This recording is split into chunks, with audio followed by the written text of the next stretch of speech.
1. For my story to make sense, you need to know that I live in a rural area, and the road I take to get home is very long and winding. In multiple areas, there are little turns into small subdivisions. Pretty normal stuff.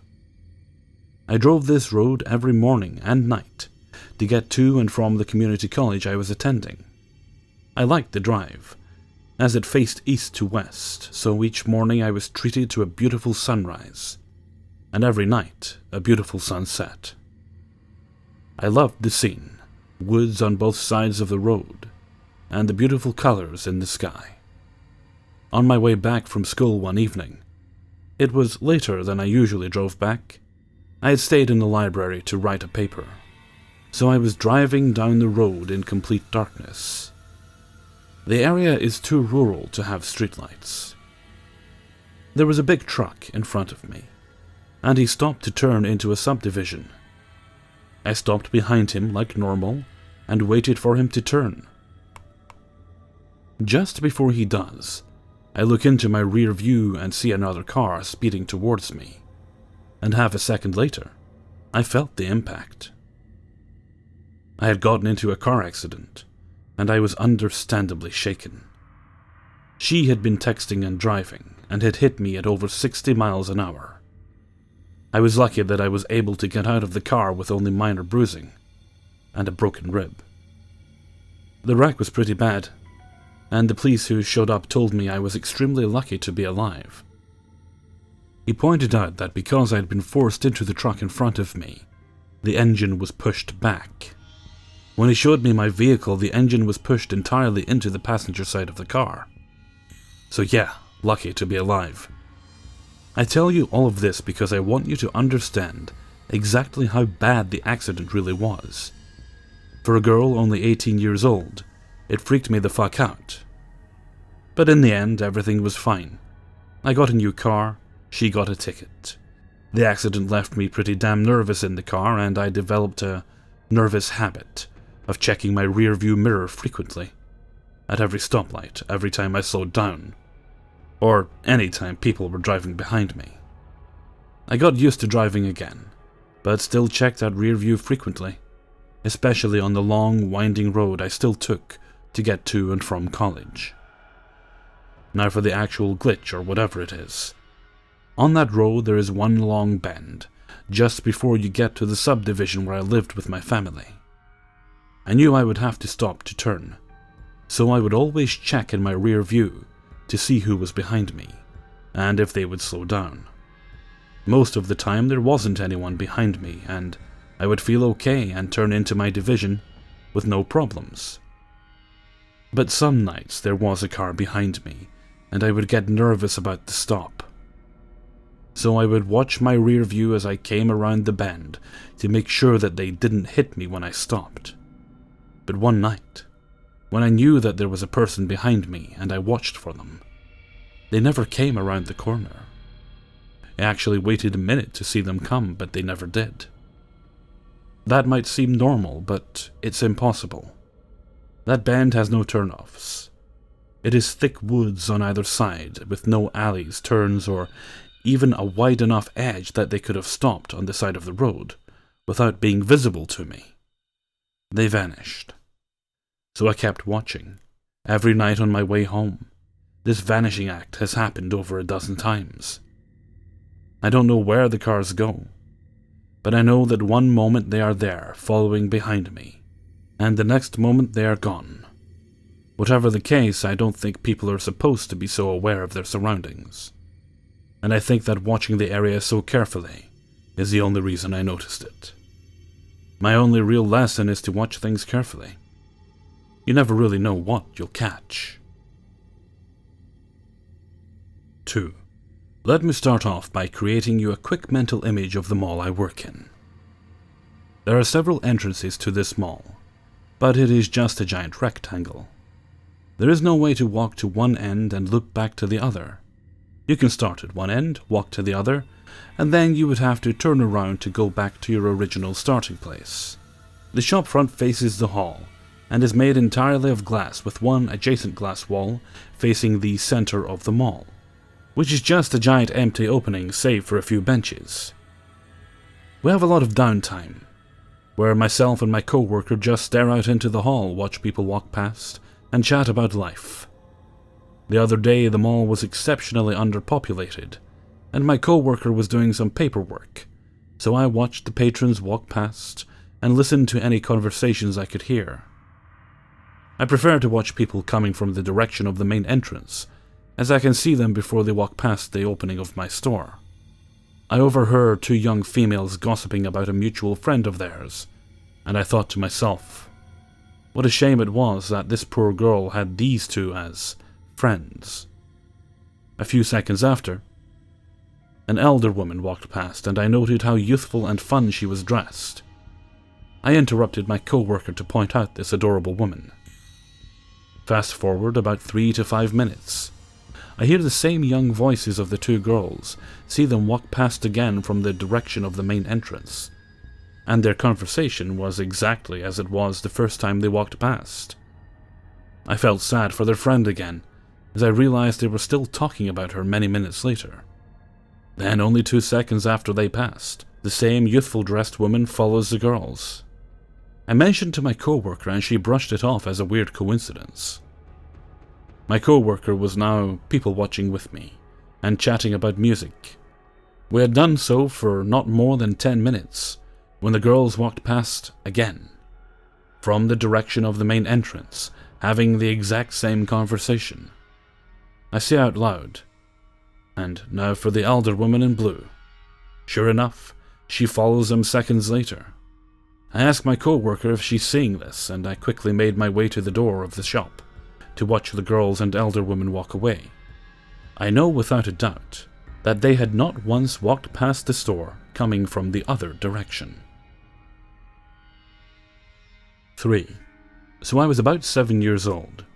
My parents left us kids alone in the house until they came home later that night. My family was just down the street at a friend's for some party. The kids were all children of my parents' friends. One of the kids was around 12 or 13, so they were competent in watching us. I grew up with these kids my whole life, until I moved away years later. Anyways, we were doing childish things, eating candy, watching TV, cracking jokes. But then it got very weird. I don't know how to explain it other than hitting the reset button or a glitch in time and space. So to get to the point, we were playing a gravel game, which is basically tag, but the person who is it has to keep their eyes closed and scream gravel anytime they think someone is touching the floor. The game is usually played on a playground, but we were playing it in my room. I had a large desk attached to my bunk bed, so there were many opportunities to climb and stay above the ground. I managed to not be it for a majority of the game. The thought of being it would terrify me, because I knew how dangerous it was for a young kid like me to be walking blind on high things. Finally, my very close friend Amanda got me. I was cornered. No way to get away from her. It was now my turn. I would never cheat like most people. I always kept my eyes closed the whole time, and that's what caused it all. My stubbornness to play fair caused me to misplace my foot when climbing down from the bunk bed to try and tag someone, when all of a sudden I fall, crashing to the floor. Just like that, I was in another dimension. I hit the floor hard, knocking myself out cold, and all of a sudden I was in a very strange place. The best way to describe the place was a purple and greenish vortex, spiraling counterclockwise, and I was floating through it peacefully. There were little boxes of images, sort of like thumbnails of YouTube videos you would see on the side of a video you're watching. The little thumbnails were inside the vortex. They were all memories of that day. I would enter the past memories and observe them from a third-person point of view, out of my body. Anyways, the memories were of exactly what happened earlier, no different. It was like I was reliving my past of the moments leading up to the gravel game.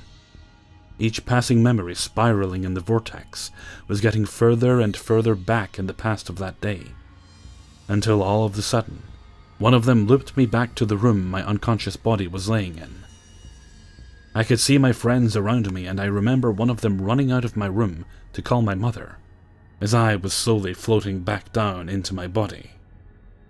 I wake up right there, back in my body like nothing happened. I was back to my friends surrounding me. The friend who ran out was there around me, like the memory of her running out didn't happen. And the first thing I remember hearing was, "Okay, let's go back to playing gravel." All I could think was, did they not just know I was knocked out for a while? I was frustrated because they all acted like nothing happened. I felt like I was unconscious for at least 10 minutes. I remembered thinking how they don't even care about my well-being. They just wanted to go back to playing the game. It's like in their realm I just fell off and got back up shortly, but in my reality, I was knocked out for a while. I mentioned I don't want to get knocked out again, after they said they wanted to play the game, but the only response I got was, "You're not going to knock yourself out." Like they didn't even know I was knocked out when I fell down. What the hell, I thought. This isn't adding up. The most frustrating part was I remember my mother busting in the room at some point to check if I was okay. I thought this must be her coming to check on me. After she got the call of me being knocked out, to my surprise she was just like, "Okay, everything is fine. I'm going back across the street, back to the party." What the hell? Now I know most people reading this think my mother may be irresponsible for leaving us kids, and then not caring I was knocked out. But my mother worries a lot. It wasn't like her. It's like she never got the call and was just simply checking in. I even ask her now about that moment, and she doesn't remember a thing. She says it never happened. She never got a call. Thinking she may have been drunk or simply forgot, I asked my friend Amanda if she remembers that night on Facebook. She says she remembers that night vaguely, but she for sure doesn't remember me getting knocked out. What? How? I kept my calm and just messaged her back thanking her for the info. She definitely thinks I'm crazy now. I asked my dad about it too, hoping maybe he remembered, but nothing. Am I insane? I don't care what anyone says, I remember being knocked out and going to that weird vortex place. I remember time overlapping or missing, but I can't confirm and want to just tell what I know happened for sure. This story may seem confusing or unrealistic, but I swear it happened. Just like my stubbornness to play fair and not cheat in gravel, I hold those same values in telling the truth. I'm glad there's a strong glitch community. Maybe someone can explain this. The best explanation seems to be reality split or reset. In one reality I was knocked out, and all hell broke loose, but in the other I just fell off and got back up quickly, to my friends brushing off the fall, and wanting to keep playing. I will try to contact other friends that were there, but for now, the people that should have known don't recall me being knocked out. Weird. 4. My baby boy was born in October of 2006. At the time I was stationed in Idaho. I am in the US Air Force. I left Idaho for a year in Korea, where my family could not go, in September of 2007. While I was in Korea, sadly my marriage could not endure the distance. I forwarded with this tidbit because I know beyond a shadow of a doubt that the following occurred while I was married and living with my family. It was sometime prior to June of 2007. I know this because my oldest boy, who was in kindergarten, was at school and that my wife was at his school doing some event with the kids. I was at home with my baby. I worked a night shift at the time, and he would not stop crying unless he was close to me. I decided to bring the baby into the bedroom and lay him down on our bed while I watched some television with the hopes he would fall asleep. I was flipping through the channels and came across some movie with Maggie Grace. I remember thinking, oh, that's the hot girl from Lost. I'll watch this. Turns out the movie was taken. Maggie Grace was the daughter's friend who was also kidnapped. It was far from a great film, but it was entertaining enough to keep me watching. At least to the point where the girls were found. At which point my wife came home. I really didn't think much of it that day. Really didn't think about it at all. Until fast forward to early 2009. I was now in North Carolina, and a friend of mine wanted to go to the cinema to see a movie. I agreed to go with her, and strangely, it was this film that I had seen like 2 years ago on regular broadcast television. I know it wasn't just that I had seen an extensive trailer and was mixing up memories. I told my friend while we were in the cinema that I had seen this film. I was able to tell her with total accuracy the next scenes and how the story would go. I was even able to remember much more of the dialogue than any trailer would allow. I went home and, of course, looked up the film. I did discover that it was released in France in February 2008, about a year before the USA, so it had been out for a while. However, when I saw the movie, it was at latest June 2007, on regular television, while the movie was in post-production. Of course, at the time I had no idea that what I was watching hadn't even finished being produced, or I would have made a bigger deal of it at the time. At least made a note of the date and channel and whatnot. The thing that gets me the most about the whole thing is, why, if I'm going to see something from the future, would it be a mediocre film? At least it could have been something useful, like a news broadcast about a catastrophic event or the results of some sporting event I could make bets on. So it goes. 5. A number of years ago, when I was younger, my friend and I experienced a weird event. I was living in Denver, Colorado at the time. I sat on the living room lazy-boy chair that my family had just gotten. I was lounging with my legs hanging over the arm of the chair. I was staying up late, watching TV. I was older enough that my parents didn't care. My mom was at the family computer a couple feet away, playing whatever game struck her fancy that day. It was pitch black outside, like any other night, and I watched a single episode of a popular series that was on at the time. Once finishing it, I turned around to face my mother, with my legs now over the other chair arm, about ready to tell her I was going to bed. And then the windows glowed bright with sunlight. The transition took about 30 seconds to happen. The light that came in through the windows was not of early morning, like the slow ease of colors that Denver usually has about 6 or 7, but it was bright like 9 or 10. I looked at my mom and asked why the change in the light was so fast. Without looking away from her game, she said, "What change?" Obviously too engrossed in her game to notice. And since I was young, being it was late, from my perspective, and it was the weekend, I went to bed. Now I know what some of you might say. It was just that I stayed up all night and purely forgot about the time. And I would think the same thing in your perspective. But one of my long-term friends that lived about 12 blocks away from me experienced the same thing. What he says was it was night outside, and then it turned quickly to day. From both of our perspectives, we lost about 10 hours, and both of our families didn't even notice. I don't know what happened, but it definitely was a glitch in the world. Did anyone else experience a night that was only an hour long? Hey everybody, Hellfreezer here, and thank you very much for listening to 5 True Glitch in the Matrix Stories, number 28. Thanks of course to everyone who allowed this video to happen. Greatly appreciated. Especially those of you who were very kind to swoop in at the last minute, like the author of the final story there. Quite literally, as I was finishing up recording story number 4, I got a message from them telling me I could use their story. Okay, where are we now? This is Thursday, I think. Yep, yeah, Thursday. That's the usual glitch day. So we've got Paranormal tomorrow. Right now, I'm not sure about a TIFU. I will try my hardest. If we don't, what we will have is Bad Roommates. I've got enough to do that now.